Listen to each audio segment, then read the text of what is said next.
అందుకే రేపు సాయంకాలం ముందు కుమారీ పూజతో మొదలవుతుంది. అమ్మవారి ముందు కలశ స్థాపన చెయ్యగానే కుమారీ పూజతో ప్రారంభం చేస్తే, బాల పూజతో ప్రారంభం చేస్తే పరమ ప్రసన్నురాలవుతుంది అమ్మవారు.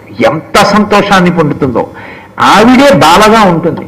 నా మాట మీరు నమ్మండి, నేను మీతో ఒక యథార్థం చెప్తాను.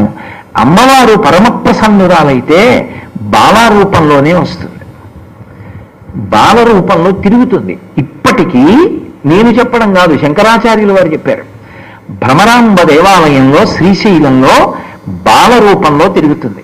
ఎవరి పట్ల ప్రసన్నురాలైందో ఆయన దేవాలయానికి వెళ్ళినప్పుడు ఎక్కడి నుంచో వస్తుంది బాల రూపంలో. చెయ్యి పట్టుకు లాగి, నాకు ఆ పండు పెట్టవా, నాకు కొద్దిగా పువ్వులు ఇవ్వా, నాకు కొంచెం గాజులు ఇస్తావా అని అడుగుతుంది. బాల రూపంలో భ్రమరాంబ ఎప్పుడూ తిరుగుతూ ఉంటుంది. నేను